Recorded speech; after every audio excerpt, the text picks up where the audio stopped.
Hello friends, I am Prashant. Today I will be discussing on the editorial analysis in the newspaper. Today is 18th May of 2020. Today is Monday. We'll have insight of 4 articles which were published in the Hindu newspaper. First article discusses about the surge in COVID-19 cases, and second article discusses about the international relationship with India and Afghanistan. The third article focuses on the agricultural sector and how they can improve the agricultural sector, and fourth article discusses on the labor rights in a free fall. This was the main heading in today's newspaper. Lockdown extended, states will take a call on infection zones. There are some relaxations which are permitted activities for the fourth phase of lockdown, which was notified by the Ministry of Home Affairs in an order. What is allowed, what is not allowed? Let's look into what is allowed. Buses, auto rickshaws and cabs. All shops except those in malls and containment zones. Wedding with not more than 50 guests and funeral with not more than 20 people. Barber shops and saloons. Restaurants only for takeaway. Cap on 33% strength in offices removed. Work from home to be encouraged. Social distancing and staggered work hours to be followed. Interstate movement of vehicles to be decided by state mutually. Delivery of essential and non-essential items allowed through online shopping platforms. What is not allowed? Metro, air and rail service except those allowed with special permits. Schools, colleges and malls are also not allowed. Religious and political gatherings are also not allowed. Night curfew for non-essential services remain in force from 7 p.m. to 7 a.m. Vulnerable group like those above 65 years of age, pregnant women and children below 10 to remain at home. Wearing of masks is compulsory in public places and workplaces. States can decide the delineation of zones into red, green, orange and containment zones. This is a picture in the newspaper. This clearly signifies that government has allowed some scheme to curb the situation, but it resembles that it is not into that effective. So whatever you do is you do. The government has announced. Picture is signifying like that. This is the first article which was peaking means increasing. Peaking keep increasing, as you can see in the graph. Despite the extended lockdown, the steady rise in cases is a cause for worry. In 106 days since the first laboratory confirmed novel coronavirus case was reported on January 30, India surpassed China's tally of 84,038. As on May 15th, India had over 85,500 cases and the death toll stood at 2,752 as against 4,633 in China. There are only 10 other countries that have more cases than India. At the same time, the toll in the US alone went past the total number of cases while the total cases load crossed 1.4 million. On March 18th, when China reported 0 fresh cases, India had just 162 cases and 3 deaths. Despite the country being under lockdown since almost end March, the number of fresh cases and deaths reported each day has continued to rise steadily. Peaking means continues to rise steadily. On an average, around 3,600 cases have been reported daily since May 8th. This is a serious concern as a contrary to advice of WHO, which is World Health Organization. India had not fully utilized the precious lockdown period to increase manifold the number of tests carried out daily while simultaneously tracing, isolating and treating COVID-19 patients. That even during the lockdown, India had witnessed the shortest time of 13 days for the cases to double compared with 14 other countries that have the most cases reported is a testimony to the widespread of the virus. India is yet to begin investigating community transmission, despite the strongly suggest to find sentinel surveillance Among those hospitalized with acute respiratory infection are given high rate of asymptomatic transmission, high viral resurgence, inevitable, the lockdown is lifted. This article tells about surge and increase even though sentinel surveillance, checkups constant, measures taken by the government like quarantine, lockdown, but yet there is an cases. This is a cause of worry. Let's move to next article. Labor rights are in a free fall. By suspending labor laws, states were exploiting the unique opportunity provided by the national lockdown.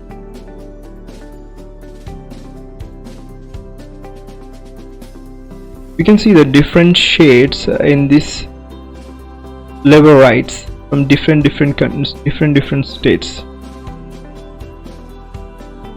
As India slowly attempts to lift the nationwide lockdown under compulsion of reviving the economy, labor rights are disappearing at the astonishing pace. This strategy visualizes effecting an economic turnaround through improvement of India's rank in ease of doing business index, thereby attracting foreign direct investment (FDI) and enthusing domestic private capital. Therefore, it seems that the novel coronavirus pandemic simply provided a window to aggressively fulfill the long-term agenda of diluting labor rights. This becomes evident that the length of suspension of these labor rights, which vary from 1,000 days to 3 years. Surely there is no basis to expect that the impact of the lockdown will stretch for so long, and it appears that the state governments are competing to project themselves to be very friendly. Let's move to next article. Getting India back to Afghan high table.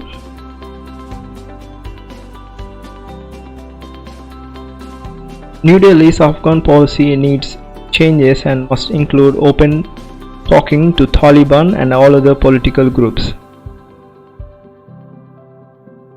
Here we can see Afghanistan, and it is also one of our neighboring countries.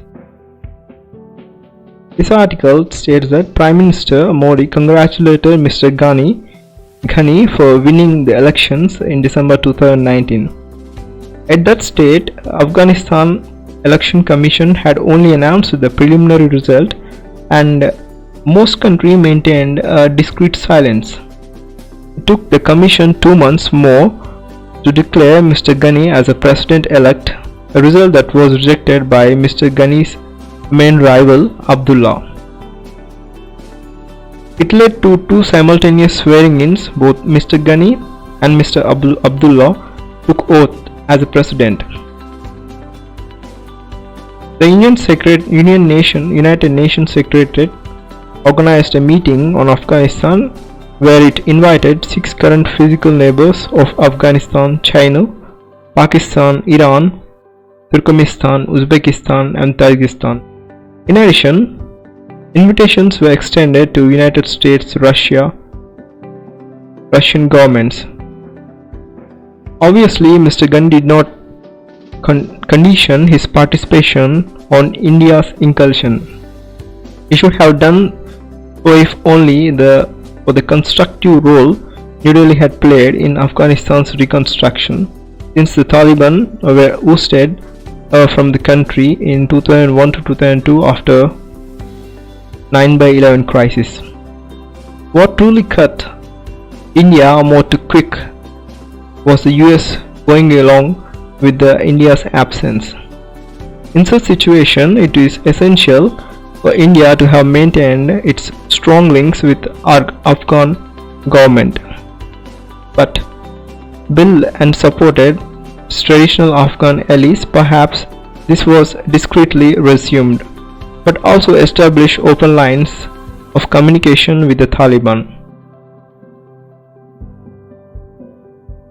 Let's move to another article which focuses on the agriculture sector. Farmgate in focus.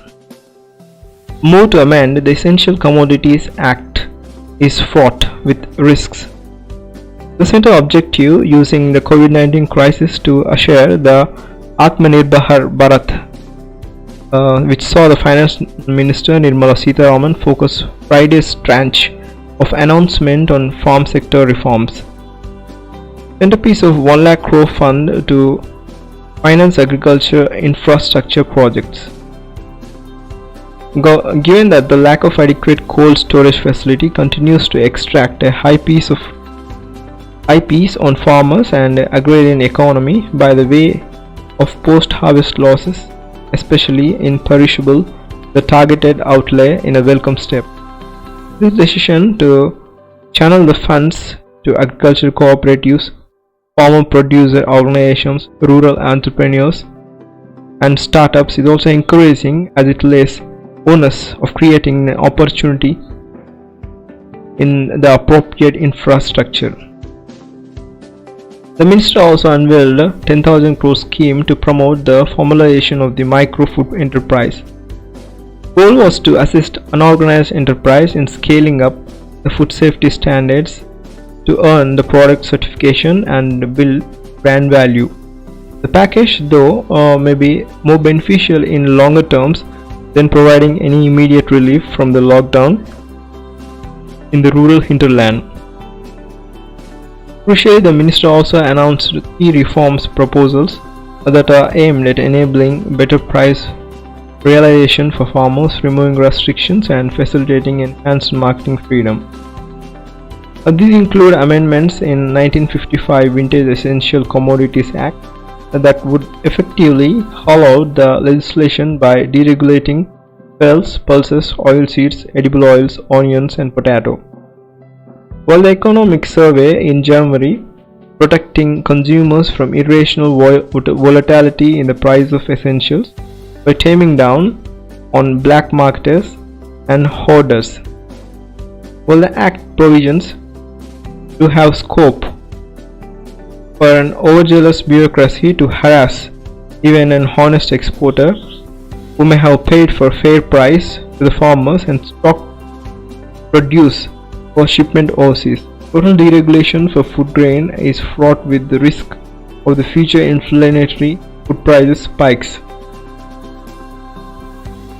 The other 2 proposals are also a concern. While one seeks to bypass the APMC regime through a central law that would allow the farmers the freedom to sell across state borders. The other proposal, a framework from the farmer to enter into pre-sowing contracts that would purposely help assure them to take off the volumes and prices. Both the changes, once enacted, would privilege market forces without necessarily safeguarding food security. Surely it will be in no one's interest to throw the baby out of the bathwater. This is regarding the farm gates info.